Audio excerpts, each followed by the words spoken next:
Happy Friday, guys. Welcome into the latest edition of the Daily Juice Podcast. My name is Matt Perrault. You guys can follow me on Twitter at Sports Talk Matt. You follow BettingPros on Twitter at BettingPros NFL.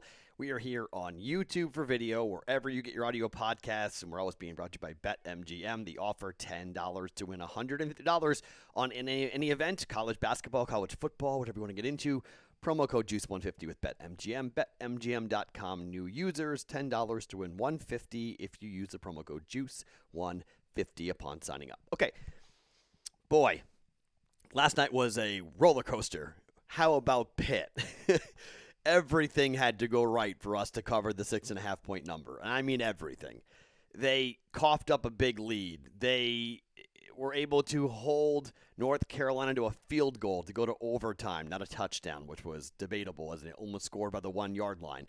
And then we had to have Pitt win the coin toss, and they did, and take the ball first, which they did, and then go score a touchdown, which they did, and then kick the extra point and make the extra point, which they did. And then we had to get a stop, and then the heavens opened up, and the rain, our gods of gambling, had minus 6.5. Because it was perfect for that rain to come pouring down like that, and we get the 1 unit win. Pitt wins by 7 in overtime. Whew, boy, 1 unit cash, bang. Now, on the other side, this is where you get lucky on one side and unlucky on another. I told you last night that I wanted to take the 7.5 points with Miami, and I was waiting to find out about Tua. And then Miami and Brian Flores decides not to play Tua.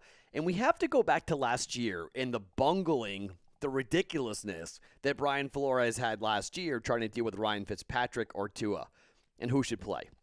When everybody knew Fitzpatrick should have played the entire season, and Miami's a playoff team with Fitzpatrick as the quarterback. Miami's in the playoffs. But because they thought they had to develop a franchise quarterback, Flores just choked. And, here in Vegas, he puts Tua in, takes Tua out, puts Fitzpatrick in. They go and win a crazy game with that whole, face mask getting yanked throw thing.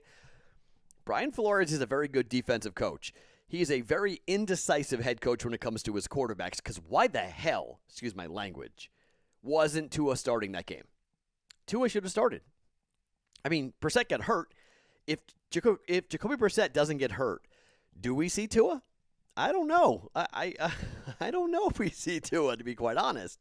So, man, Miami wins the game outright. The under does not come in, so that 1 unit does not come in. Neither prop bet hit, so we go down a full unit and a half in that game. We came back with a 1 unit cash on the Pittsburgh game, and we got the under in the Pittsburgh game right as well. So it's a 2-2 day for us, and it's basically a flat day. Down the juice. So it's a losing day, technically. Officially, it's a losing day on the pod. It's a losing day for me personally as well. I got the Vegas Golden Knights goal in the first 10 minutes right. That game is still going on right now. I have the over 5.5 in that game. I don't think I'm getting that.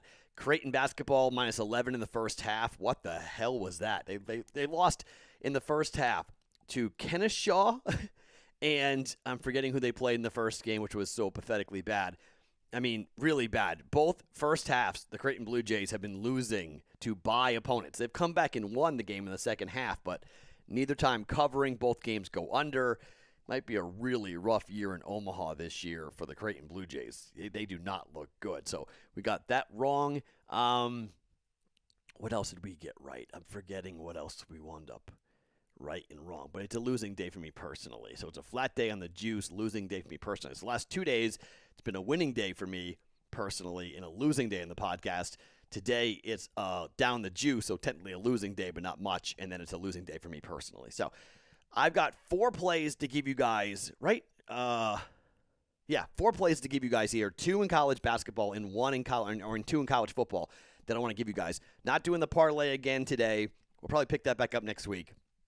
Maybe after Thanksgiving. Maybe we'll do it after Thanksgiving. But just so you guys know, I am going back to Boston for Thanksgiving, and it's going to be kind of interesting as to how I get this done. And where I'm taping. You're not going to see the BettingPros background. I'm going to be in Boston, in a hotel. So I don't know. We'll find out where I'm going to be doing the Daily Juice podcast from coming up for Thanksgiving, where we have got big NFL slates and big games to bet on. So we'll do that. Let's start with college football, and let's start with Cincinnati taking on South Florida. South Florida is a bad football team, okay? But they're 5-4 against the spread. They're not a good team, but they're 5-4 against the spread. They have the same record against the number as Cincinnati. And UCF at home is 4-1 against the number. 4-1 against the number. Cincinnati on the road laying 23 points. All of a sudden, all the pressure is starting to mount on Cincinnati, where even though the committee is sort of playing a game with where they're putting Cincinnati, because we're going to see the cannibalization of teams in front of them when it comes to who gets into the playoffs. If Cincy just keeps on winning, they'll be undefeated, and they'll get in. But they got to keep on winning. That's one of the things. They got to keep on winning. In the last couple of weeks, it looks like they're a team that's starting to bog down. They're a team that's starting to struggle. Now, look, they could easily line up and annihilate South Florida tonight. Absolutely. But against Navy, they were laying 28.5, and they won by 7. Against Tulane, they were laying 27.5, and they won by 19. Against Tulsa, they were laying 22.5, and they won by 8. They haven't covered since the middle of October. The books are inflating their lines, and on the road, Cincinnati is just 2-2 against the spread, and they've missed their last 2 games. 0-2 in their last 2 against the spread. While South Florida, they just lost by 12 to Houston at home. They covered plus 13.5. They did not cover on the road at East Carolina. They were catching 9.5. They lost by 15. Temple, they were laying 1.5, and they won by 20. Against Tulsa, they were catching 7.5. They lost by 1. Against SMU, they were catching 21.5 on the road, and they lost by 24. Against BYU on the road, catching 23 points, and they lost by 8. They're catching 23 points here coming up tonight. Central Florida's offense is not good, all right? It's not good. They're going to have a really hard time scoring. However, could Central Florida's defense keep this game within 3 touchdowns? I think they can. I really do. All we're going to need out of South Florida, I think, is 14 points. We get 14 points, I think it's going to be like a 30-14 final, and we're good, all right? I don't like what I'm seeing out of Cincinnati. I don't like what I'm seeing out of their offense, and they're getting everyone's best shot. I mean, literally everyone. This is their Super Bowl. I mean, it's in Tampa. It's on the road. It's a Friday night. It's a funky night. I mean, weird things happen on Friday night. I'm taking the 23 points here. Give me South Florida plus 23 at home against Cincinnati for a half a unit, right? Not going crazy, half a unit. However, the other half a unit is also going to be in this game. Let's talk about the total. The total is 58, okay? Total is 58, Cincinnati and South Florida. Cincinnati is 4-5 to the over this season. South Florida, 5-4 to the over. At home, they're 4-1 to the over. On the road, though, Cincinnati, 1-3.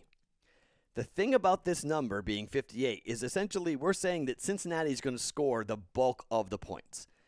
I have not seen a team total yet for South Florida, but my guess is it's going to be somewhere around like 13, 14 points, maybe 12 points for South Florida. We're expecting Cincy to score all the points up against South Florida. All we need is for them to either take their foot off the gas or to get up and just run the clock out. Against Houston, the number was 53. The final score was 54-42. Okay? Over by 43 points. But in the 2 previous games for South Florida, on the road at East Carolina and home against Temple, 55.5. Game went under by 12.5 points. They only scored 14 points. Against Temple at home, 34-14, 54.5. Went under by 6.5 points. Again, only scoring 14 points. They're not scoring very much, okay? So even if we're wrong about this and Cincinnati comes out and dominates and they score 35 points on their own, it's like 35-0, the under comes in.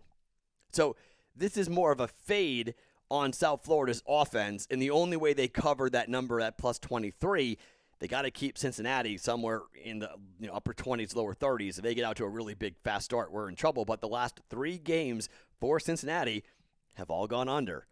56 points against Tulsa as a number, went under by 8. 61.5 against Tulane, went under by 18.5. And 49.5 against Navy, went under by 2.5. I mean, it's starting to trend in the wrong direction for Cincinnati. And sometimes you just need, the committee always says, sometimes it just worked itself out. And if South Florida could beat Cincinnati tonight, I'm not saying it's going to happen, but if they beat Cincinnati tonight, all their worries and troubles are done, right? Friday night on the road, funky stuff happens. I'm taking plus 23, under 58, each for a half a unit here for us on a Friday night. That's our lone college football bet here tonight on a Friday night. Let's go to college football. By the way, my personal plays will be on the NBA games, will be on NHL games. We'll have props and other stuff that I'll give you guys if I have time. I've got a crazy day. I don't know if I'm going to be able to give you everything like I've done the last 3 days, giving you my full cards. I'll try to do that, but I got a very busy day today, so I'm running around like crazy, and I may or may not be able to give you guys before like a full card. I may have to check in and give you like little piecemeal, like, okay, I bet that, okay, I bet this, I bet that. I know a bunch of you guys have enjoyed seeing my entire card as to what I'm playing. I'm going to try to continue doing that as much as possible so you guys can see it. But NHL and NBA betting will come later today in the Discord channel, bettingpros.com/chat, or underneath me for the link on YouTube. All right, 2 teams I have been waiting to bet on, and we get to bet on them tonight. Let's start with the marquee game of the entire night, Villanova at UCLA. If you're going bar hopping, you're going out, this game is bang, bang, bang up your alley, okay? You're going to come home after going out to the best college game of the day, Nova at UCLA. For some reason, and I don't really get why, but I'm going to take it, UCLA is getting a ton of public love. And this number has been driven up to 4.5. It was 3, now it's 4.5. UCLA at home. Game 1 for UCLA. They beat up on Cal State Bakersfield. 23-point line. They won by 37. For Nova playing Mount St. Mary's, I was on that personally, laying 26 points, 26.5. They won by 40, easily covering that number. Both teams 1-0. I love Villanova. This is a team I'm going to ride early. I'm going to ride them late. I like Villanova a lot. I love their leadership. I love their experience. And I'm just not buying UCLA. I'm sorry. I'm just not buying UCLA. They were so lucky last year. And this is the time, okay? They got a game under their belt, but I'm not buying them as one of the elite teams in college basketball yet. I like Mick Cronin, okay? But this is a team that was in the play-in game for a reason. They got very hot. They've done a great job in recruiting. I understand they've got experience, but you know who has insane experience in big-time basketball games? Villanova. And this is a nationally televised game. This is in Los Angeles. This is a huge opportunity for Nova to push its brand to the West Coast. Big game for Jay Wright to pounce here. I will have a personal play on the money line, okay? But the official play, I am taking the 4.5 points. Give me Calvin Gillespie. Give me Villanova. Give me Jay Wright. Plus 4.5. Nova on the road at UCLA. I cannot wait to watch this darn game. It's going to be awesome. 8:30 Pacific time tip. 11:30 on the East Coast for the best game of the college basketball day. Nova at UCLA. And then my second play, so Nova plus 4.5, half a unit. Other half a unit, where are we going? I've been waiting to bet Purdue. And I've been waiting for a game where we can jump on this. And, well, I'm going to go back to my Missouri Valley Conference days. You guys know this. I tend to look at Valley games a lot and eyeball different Valley plays. And Purdue has, I don't know what you would call that. And calling an NBA team probably isn't nice. They've got, like, giants. Like, legitimate human beings who are real giants. And Indiana State has, like, no size whatsoever. They're in such trouble on the glass tonight. Like, if they get an offensive rebound tonight, I'll be stunned. Like, Indiana State, they've got a real big problem on their hands coming here against Purdue. Now, Purdue in their first game against Bellarmine, 24-point line, they win by 29. In the first game for Indiana State, they were 2.5-point favorites against Wisconsin Green Bay. They won by 4. This number is 23 points. Opened up at 24. It's come down a little bit. I got it at 23. Purdue is going to annihilate Indiana State. And I love when we have an opportunity to take on these games early, because I think when you have Matt Painter up against a in-state school, there is a little bit of this like big brother, little brother thing going on. Like, okay, Indiana State, like you've had some fun. You're known for Larry Bird, but we're Purdue. We're expected to be a top 10 team, and we've got gargantuan guys up and down our roster. We're just going to throttle you. I think this is a monster mismatch. This is the first time we get to watch Purdue play. They're on the Big Ten Network, and I think Indiana State's in a world of trouble. I think Purdue wins the game by 40. I just think they absolutely kill Indiana State coming up here tonight on a Friday night. Get their fans all rocking and happy and excited and pumped up. Beat up on the little brother and embarrass the little brother, because it's not just like Purdue's a jump shooting team. Like Indiana State just doesn't have the horses to keep up here when you've got a 7'4" center and a 6'10", starting power forward. Williams is just going to be awesome this year. He's going to be so much fun to watch. And him coming back, Travion Williams coming back for his senior season. Purdue returns all 5 starters. 94.6% of their scoring and 88.2% of their rebounding all come back. All right? Matt Painter's team is loaded, and they will unload tonight at home, taking on Indiana State. I'm going to lay the 23 points here.